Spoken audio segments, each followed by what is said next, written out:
Welcome back from our little break. I think we've got about 45 minutes for a bit of question time. A chance for you to pose questions to people who are far superior than I. Don't shake your head for Joanna, you are.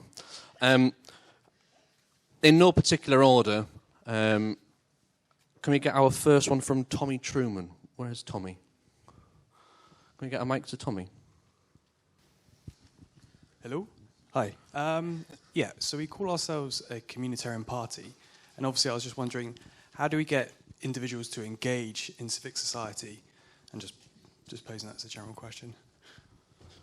I think, Wayne, you're probably more equipped to start us off here as someone who has got his population to engage in. Yeah, I don't know. I think what I've kind of done is just look at what's important to people and focus on that, and then come up with solutions on how to deal with our problems. And that's how you engage people, is by showing them you're on their side. Bit of a simple answer, but I think that's basically it. Mostly deals with missing bins. Thanks, Chef. Yeah, of course.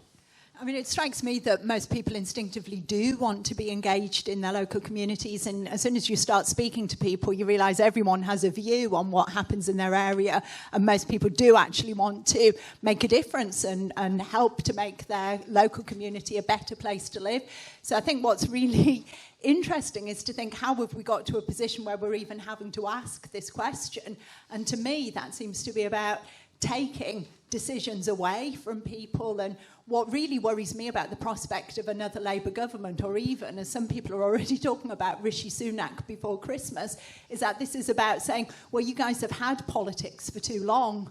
You know, you had Brexit, you had Boris Johnson. All of this was about people being able to make political decisions to influence what was going on in their country. Well, get back in your box, you know, stop doing that. We're going to put these technocrats, be that Keir Starmer or Rishi Sunak, back in charge, so that you little people don't have a say in what's going on politically in your country anymore. So I think the question, you know, I think people instinctively do want to do this, and it's been squashed out of us. Rod, do you think you had something to add? I agree with Joanna. I think it's a huge problem that we've got, in that many of the things which used to bind society together are under attack, and have been under attack for a very, very long time. I mean, in the early days, of course, if you were in a town or a village, it would be those twin poles of the local church and the local pub, which were the two places where people in a communitarian sense got together. And certainly, I mean, the retreat from the church has been a long one, and, you know, the last 50 years, that so very few of us now go to church. But of course, in the last 15 to 20 years, since they brought in the smoking ban, incidentally, it has also been the case that the pubs are under assault as well. And we've become less communitarian, to our detriment, I think, as a society, and far more atomized. And, you know, you look at how people now spend their lifestyle. It's far more peripatetic. People move from place to place far more often than they used to, rarely putting down roots in one or another particular area. So we're growing rather a nation of anywheres rather than somewheres, as David Goodhart would put it.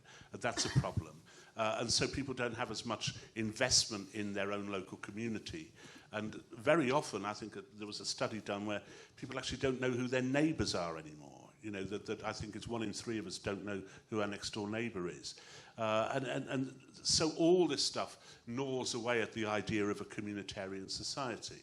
And therefore, you know, what do people do now when they used to go to the pub, when they used to be as my mum was? My mum was an Arcaler in a cub pack, and therefore there was this vast array of people with whom she was in touch in our local community in Middlesbrough.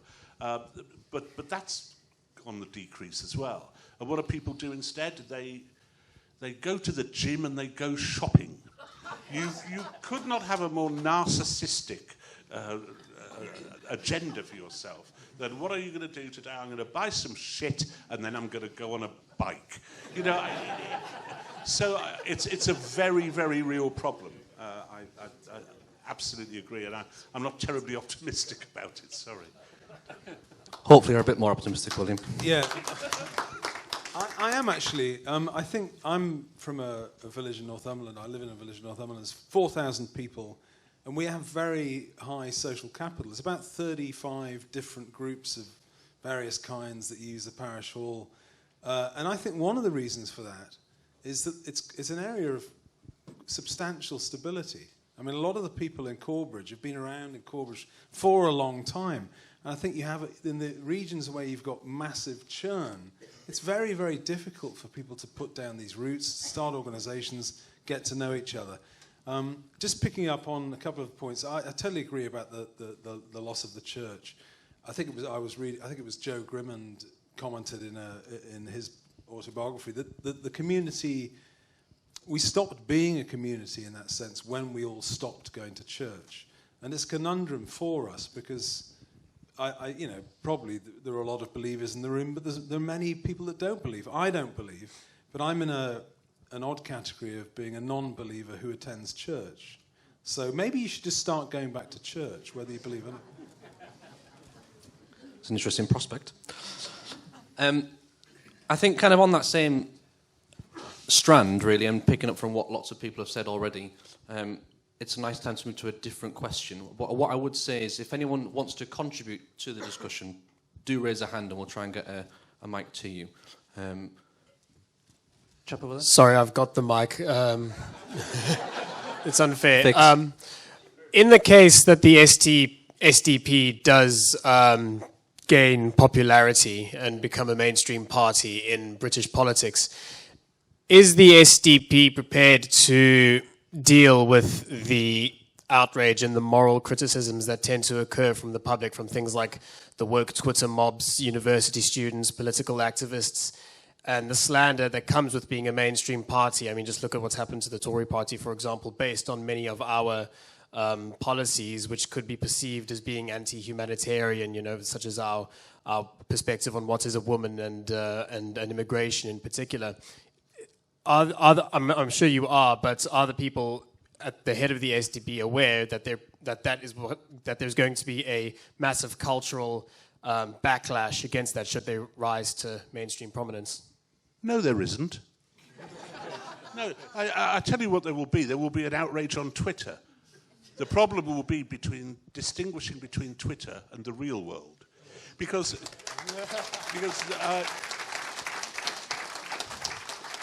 a number of studies done on Twitter. For a start, I think the number of Twitter users in Great Britain is 18 million, but that doesn't tell you all that you need to know. You need to know that 10% of those Twitter users, of those 18 million, so that's 1.8 million, make up 95% of all tweets.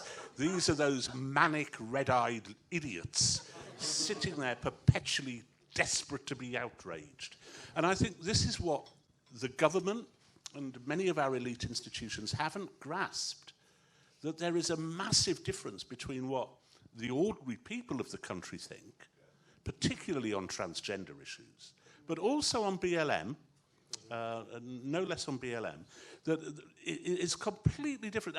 The last study I saw asked the question, is a man, this was a national opinion poll, is a man who has his todger lopped off and transitions to being a woman, is he actually a woman? And what do you think the percentage was who said no? 70%? 97.5. There is no agency for this rubbish, none at all, amongst ordinary people.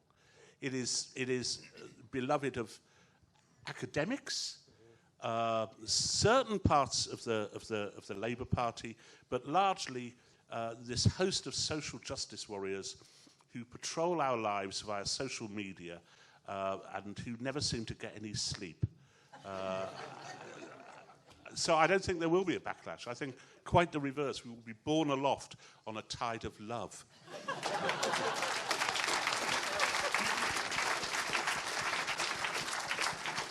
Wayne, can I get you to close this question? Yeah, I'm going to disagree with Rod. No. No, there is some backlash, which we've kind of already seen, but it's more accusations than anything else, as we saw through my campaign. And I think that's prepared us to deal with it already. We've had a taste of it. We kind of enjoyed it. But we dealt with it, we moved on, and it ended up giving us an advantage in the end. And who's laughing at the end? We are. We did. Yeah. So. We solved that in the ballot box. That was what we did. And that's why a political vehicle, you can have as many think tanks or write as many articles as you like, but unless you've got a vehicle to actually for the public to express themselves, we're not going to get anywhere. You've got to have a political entity, which is us. Just picking up on what Rudd said, yeah, the minority of people that police the public in this way, they have power, but they don't have hegemony. That's right. That's right. The public don't believe this. And I take your point on that entirely. Rather selfishly, I'm going to move on because I am clock watching too. But rather selfishly, can I ask Cass for their question, please?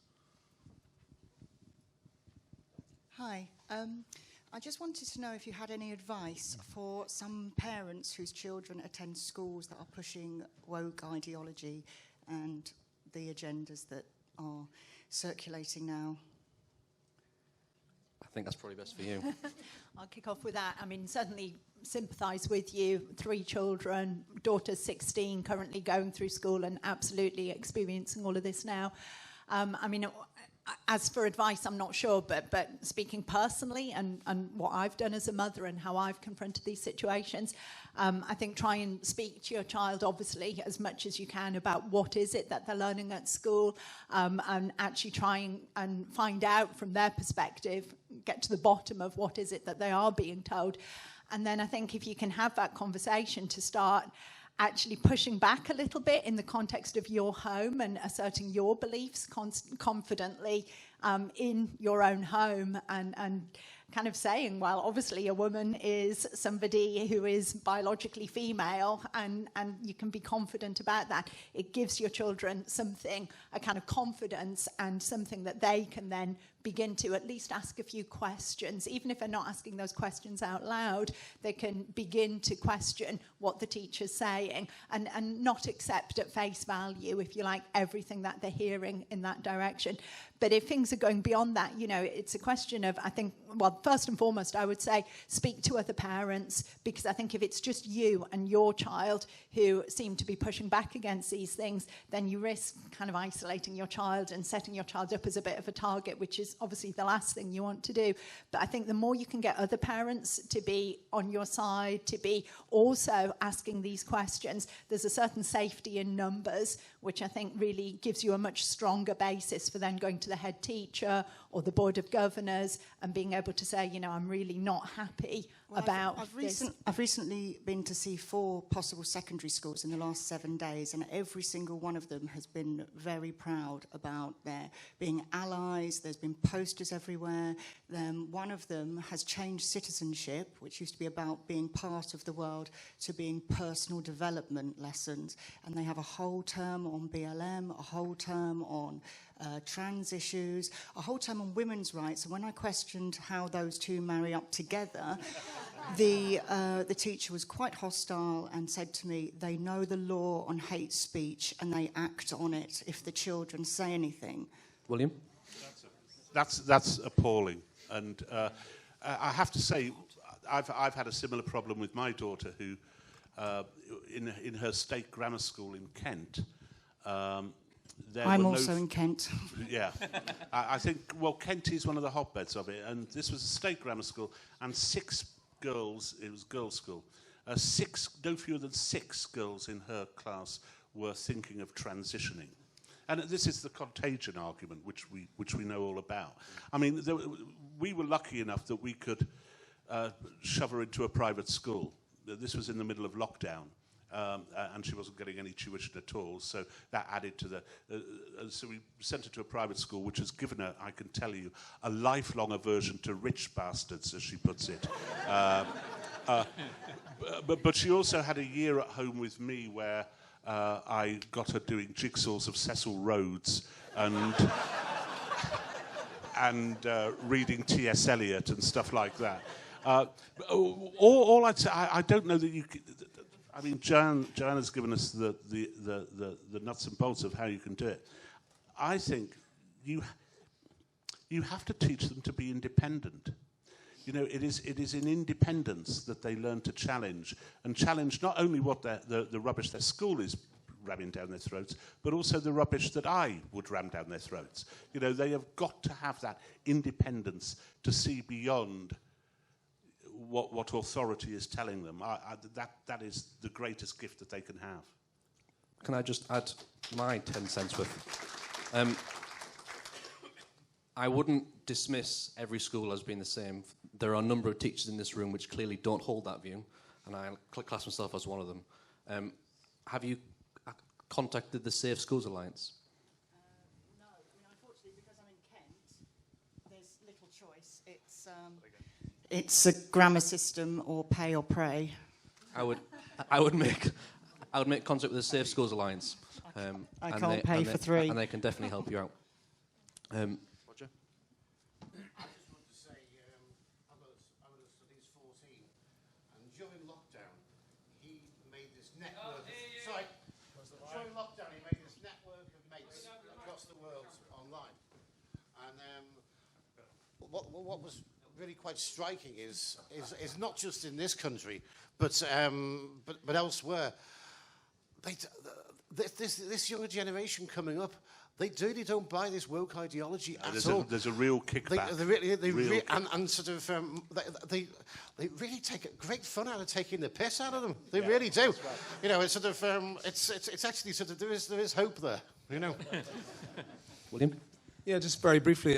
When a culture like that, when woke culture sort of washes entirely over an institution, it's actually very, very difficult for lone individuals to tackle it. And I wrote a piece for Spite a couple of years ago about an experience in Poland where I visited, and the whole of the media, the public realm, you know, TV, the newspapers, was all false. And all Poles knew it was false. And you ended up having two species of truth, well, three really. Public truth, which was just nonsense. Everyone knew it was nonsense. And then workplace truth, which might be a little bit close to the truth. And then fireside truth or sort of dinner table truth, which is the truth that you talk about with your family alone. And the problem is that a lot of, particularly in the public sector and large corporations, a lot of lone individuals can't actually speak out because they could lose their jobs. People have lost their job for saying what a woman is. That's the trouble. And the problem is that a lot of the people that champion free speech, quite rightly, are frankly rich and independent enough to do it. I mean, I think one of the beauties of the SDP as a party is we're not beholden to any of this. We can make any policy we like, that we agree with. And that independence is very, very valuable, but it's quite rare. That's a good point to go to the next question. I don't have a name for this one, so I'm just going to read it out. So I apologise if this is your question. And I think it's probably best to go to you first, William. How do you propose, you specifically, to pay for the renationalisation of the utilities? That's quite straightforward and quite simple, because I take a balance sheet approach to it. Put simply, if Thames Water is worth X and it's nationalised, it's worth no less in the state's hands than it was in private hands. So I take a balance sheet. I don't take a revenue tax-raising attitude towards any of this at all. I think you could nationalise the utilities, and you'd have utilities which are worth as much today as they were yesterday. That's my basic answer to that. The other point being, of course, that under privatisation, our rail network is costing more in public subsidies than it did when it was state-owned. Yes. You know, it's straightforward. Jake, you had your hand up. Yes, I wanted to go back to a point that Valerie made earlier on in conference, where she found the SDP member supposedly who was a Thatcherite. And this goes back to a problem that I hear as YSD chairman. You know, the youth wing has a bit of more of a left-wing bent than the rest of the party. Is that you increasingly see some members who see the SDP as a bit of like another dissident right-wing party, but they don't understand the economics. They don't understand that we're right on culture, but left on the economy. And there's a fear, and that we could deviate from that left-wing bent, or at the very least, the public perception of us is that they don't understand that we are radical on the economy, that we are left on the economy, and we represent around 55% of the British public on this. So how does, I've talked to William about this extensively, but I want to hear from the rest of the panel, how do you think we can best ensure that the public understands that yes, we are a patriotic party, but also that our economics are distinct, and how do we make sure that we communicate that efficiently? Wayne? I'd start first and foremost is getting our message out there to explain to people that we're not the SNP, we're not the Liberal Democrats, we are still here and we are very different. And the way to do that is for most of you guys in this room to step forward and stand in the next general election. Simple as that. I think you're right. I think there is some danger of that could be a perception. And it's obviously wrong. As someone who was in the Labour Party, as I was for 37 years, And me. I'm not about to join UKIP, anytime soon. It's very difficult, and it becomes more difficult because the thing which gives us clear blue water, really, from the other parties is the woke stuff. That is where we can make a great inroad into the vote, because, as I say, we have virtually the entire population on our side. So it means it's doubly important that Will, particularly as he did today, puts out that economic policy, which is as radical, if not more radical, than Labour's, and allows people to see that we're a party which is civil and cares about people and is communitarian and wishes for a public sector which is properly funded and properly funded with radical economics. That's all we can do. Joanna? Yeah, just very quickly, I've heard this formulation to describe the SDP as kind of left on the economy, right on culture a few times now. I mean, I actually don't think it's terribly helpful, because I don't think left and right really mean what they did even a few years ago, and I think they're kind of essentially quite meaningless now. I mean, what is right-wing about thinking that a woman means something biologically?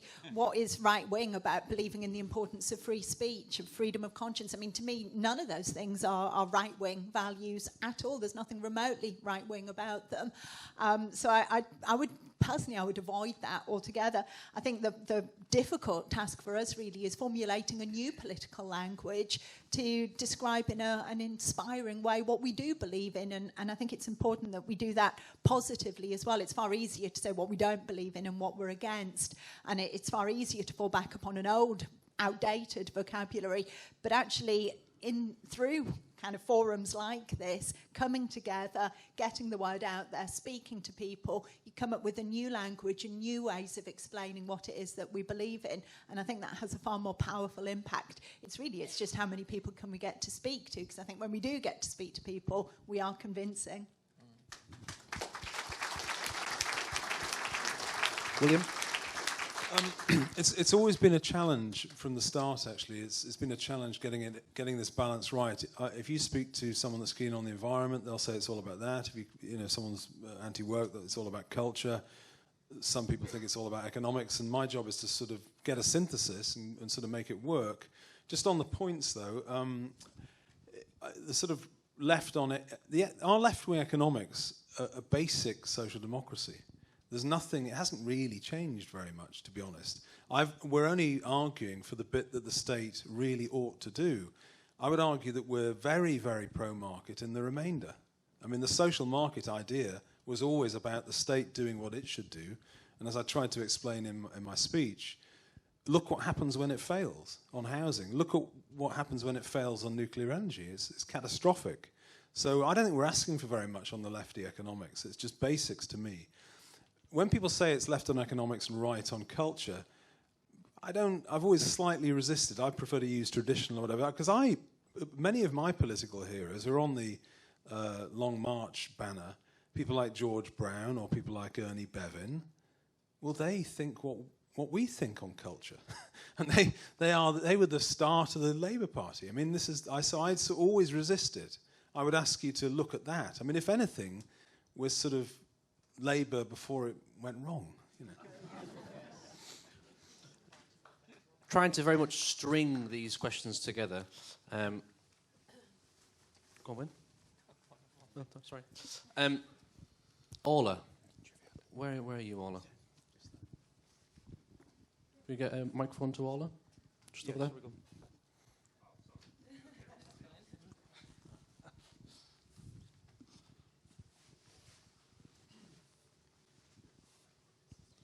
Thanks. I was just wondering, a lot of the issues we talk about culture drift and stuff, I kind of perceive a key root of that to be like how technology and how we communicate in our political discourse, hyper-individualism, like that role that plays in our lives. I was just wondering if you guys had any thoughts on how we might address this, what I see as a key root cause to many of the problems we talk about here, rather than just treating the symptoms. Yeah, I'll give it a go. I mean, I tried to explain. I mean, a lot of our... I said in my speech, I think most of our problems are cultural. It's not really a question of resources. I mean, there's a lot of resources in this country and in the world. Most of the root cause is cultural. It's like I brought up knife crime. There is a knife crime epidemic in London, in some of our big cities, and there's no honesty about the root cause. The root cause is that those kids, most of them, if you speak to the police officers that deal with it, most of them come from broken homes. There's no family stability. And it's, the communities that have family stability, their kids don't go around stabbing each other. This is a reality, So I think I'd argue for a type of politics that you won't hear anyone, you won't hear Sadiq Khan or any Labour politicians or any Tory addressing that if they're asked about knife crime. They'll talk about resources, which is the easy thing to talk about. They'll never talk about culture. And my great-grandfather was a Liverpool policeman for 40 years, through the 20s, 30s to the 50s. And it was a poor city, in parts of that city at that time. There wasn't any knife crime, because you'd have been ashamed to carry a knife in Liverpool in those days. It's also, I think Peter Whittle had it right earlier in a less cerebral way than Williams just expressed, which is the bonfire of the quangos, because there is at the moment an elite which predates on us, and I came up with a kind of game which you can play yourselves at Christmas, called 6 Degrees of Shami Chakrabarti, which is on the boards of all of these things. They are all the same people. And you can get to Shami, who was on, I think, the National Film Board. I don't know if she's ever seen a film.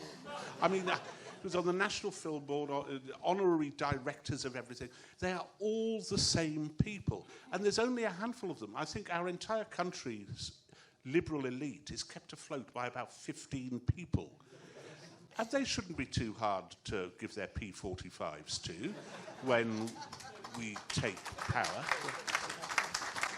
So. I mean, to address the specifics of what you're asking there in relation to technology, I mean, I actually see the way that we use technology nowadays, particularly social media, is actually one of the symptoms rather than the causes of the problems, although, these things can very rapidly become circular. I mean, I'm perhaps a bit more depressed than some of the other guys here, because I see the problems that we're facing as being far, far deeper and far more long-standing. And it's really the crisis, a moral crisis, and a crisis of a sense of purpose of our elites that's dating back probably best part of a century You know, and it's as if everything that you look at can no longer be justified in its own terms. So education, it's as if teachers and university lecturers have lost any moral sense of what the purpose of education is, i.e. to pass on knowledge to the next generation. Businesses even have lost sense, and this is, I think, the thing people find most difficult to get their heads around. You know, major capitalist enterprises can no longer kind of justify their existence in terms of we want to make lots of money. So that moral crisis of a sense of purpose, you create this vacuum. So then all these woke values come in because people rub their hands with glee, and it's like, oh, at last we've got something we can latch onto and promote, and a kind of ready-made set of values we can buy into that somehow justifies our existence. So I think, in a way, we can exploit that and use that to their gain. So these elites who are really lacking any sense of purpose. And I think, again, something that really attracts me to the SDP is that I get a sense that there is a real moral sense of purpose here. And when you think of things like the family and the community, you know, that is a moral purpose. And I think that we can fill that vacuum, if you like, in a way that's far more progressive and far more meaningful than the kind of triviality of the woke values. Yeah. Rightly or wrongly, as we've become a more secular society and we've moved away from the church, we've outsourced that moralistic sense to schools, away from the family. Yeah. And when people don't like that, they go, well, why on earth are we teaching these things? You know, 90% of the issues that we face in schools are because of the lack of parenting, or parenting badly. When you need one, and then... Yeah, I just wanted to make the point on social media, and I actually think it is half of the problem. Popularity is now counted on how many followers you've got, rather than what you say, I suppose. So people on social media are saying things for shock, just to get those followers. I don't even think they mean it half the time.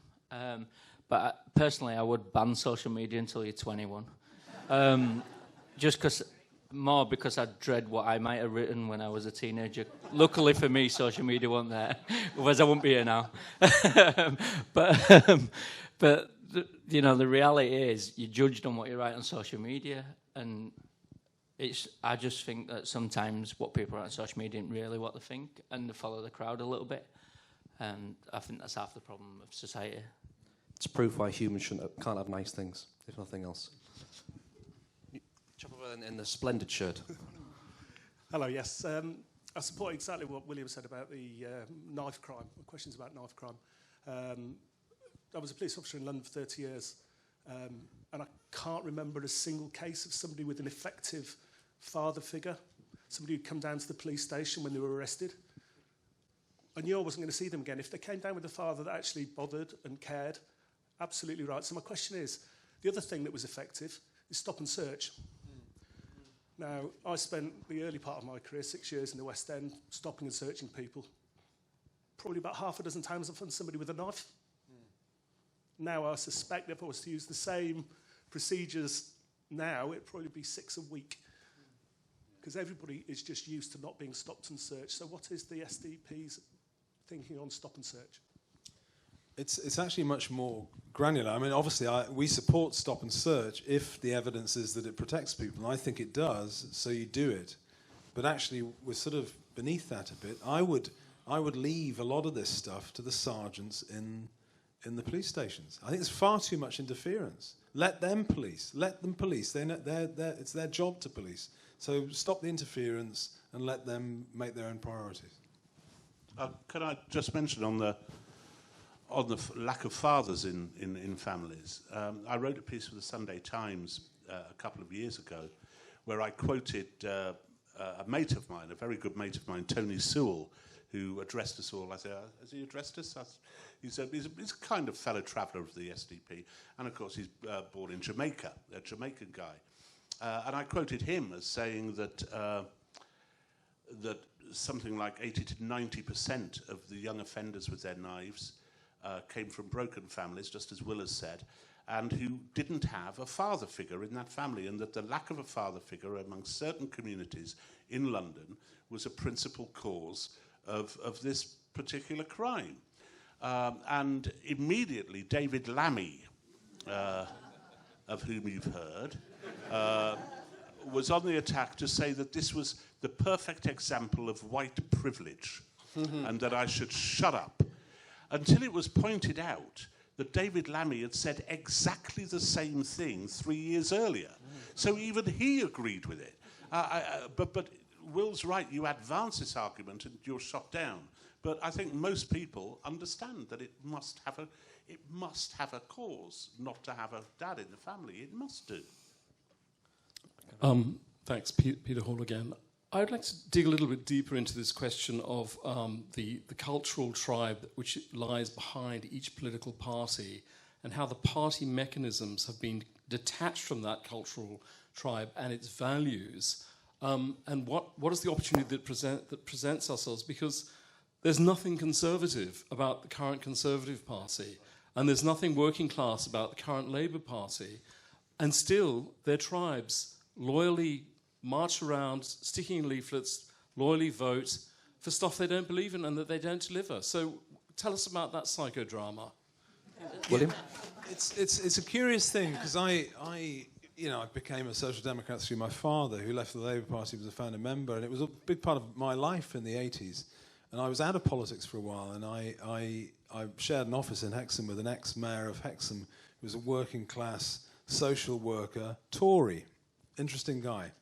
And he persuaded me to join the Conservatives, which I did, and I lasted 4 years, and that was it. But I explained to them, I said to Ian, I said, I'm not really a Conservative. And he wasn't interested. He said, if you've got regular features and clean fingernails, we'll take you. That's what he said. Now, that's part of the cultural thing. That's the sort of cultural tribe. You look and sound like me, I'll vote for you. But I think the cause of values in the country not being represented in Parliament, the cause of that is the electoral system. The electoral system makes it very, very difficult for challengers to come into it. You've got this awful duopoly, and people say we support the first past the post and we don't like coalitions. The Tories are a coalition. The Labour Party is a coalition. So I would argue that you've got to be honest about it and ask the public to vote for the party you really believe in, and then you might get a parliament that actually is shaped roughly like public opinion in the country. And until we get PR, we're not going to get that. But I think PR will come. I have a theory that the Labour Party at its conference backed it. The mayor of this city backs it. I think it will come. And one of the reasons is I don't think the present system will actually survive the present crisis. I think you're going to get PR. And when you get PR, you will have something that Peter Hitchens has wanted for a long time. You might get a Conservative Party. Can we get a microphone to Peter? Hi. It was just an observation and question. What do you feel of the view that, which I hold, is that the cities are pretty much lost, right? And I'm a Londoner, and it's certainly the case in London. I would have thought that the SDP stands much better chance if you were to concentrate on market towns and smaller, if you like, smaller cities. But when it comes to the big major conurbations or cities, just forget it now. I mean, forget it. Not sure about forget it. We did reasonably well in the London mayoral election. But I think by and large you're absolutely right. The fight before seemed to be between London and the rest. It's broader than that now, as you rightly say. You can write off London, you can write off Bristol, you can probably write off Cambridge. You can certainly write off Liverpool. Not that one would ever want to, of course. So I think you're absolutely right. I mean, and what I would say, and Will probably differs from me on this, I would say that the heart and soul of the SDP is in the towns of Great Britain, not just the market towns, but the towns of Great Britain, and particularly, I suspect particularly north of the Wash, but increasingly as well in the West Country. Can I answer that question by also answering the question over there as well?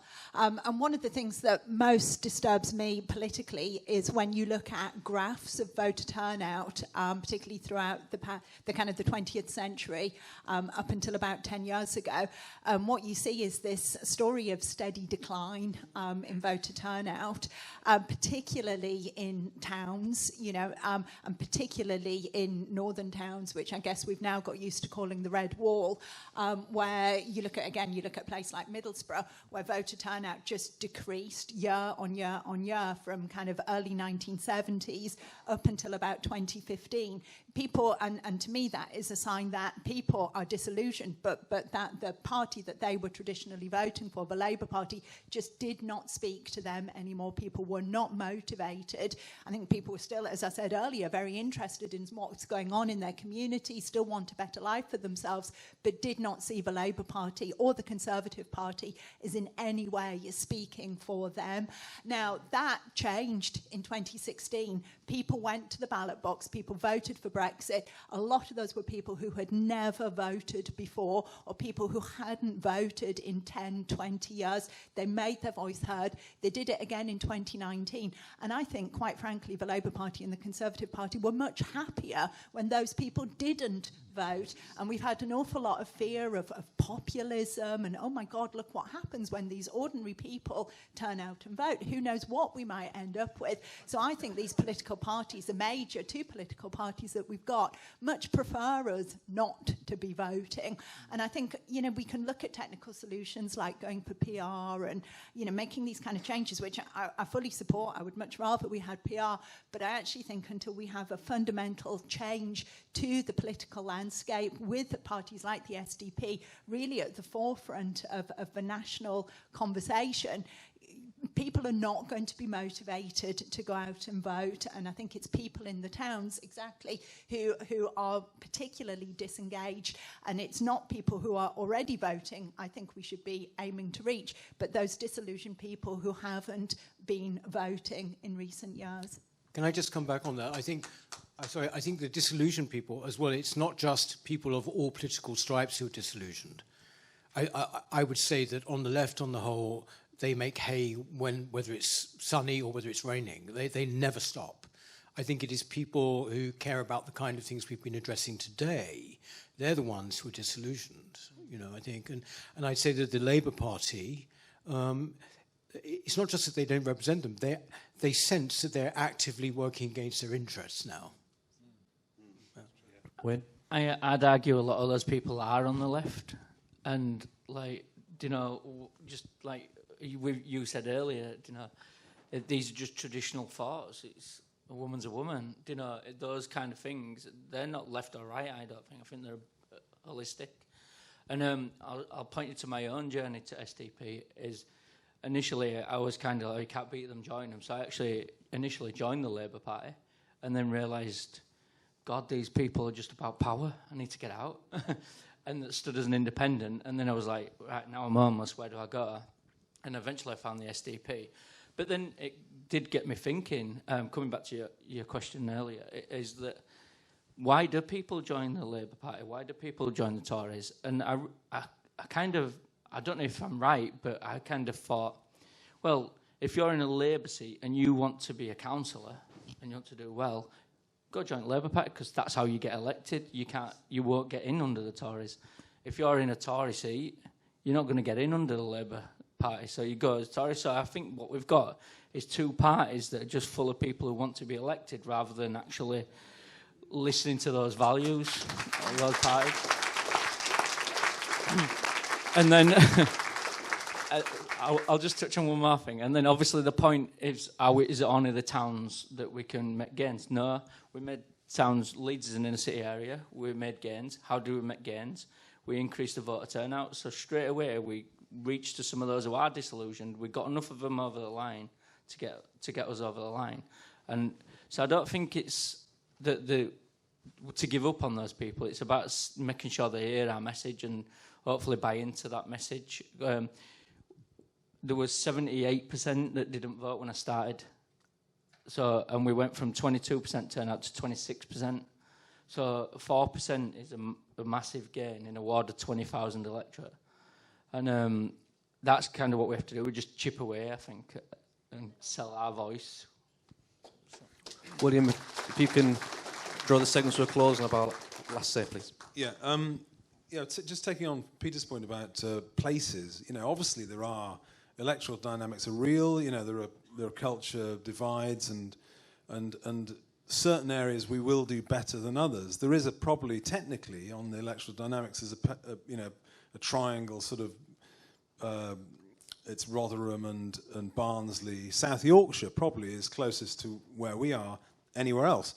But even in Leeds, I mean, we the power of when we took it, it is like a tide turning. It's incredible to see it.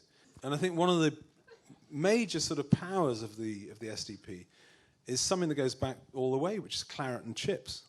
We've got the whole of society. This is what this movement's about. It's representing everyone. That's a great point to stop. Thank you very much.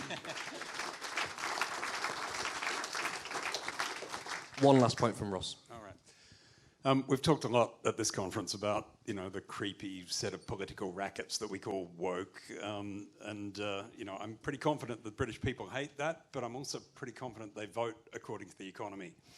And I think you talked, William, about debt, and you talked about, the need to reindustrialise. And so I was just interested in how confident are you that we've got a proposition that will underpin making Britain a premier investment destination for around the world? Because that seems to me key to finding our way back from the deindustrialisation malaise we're in.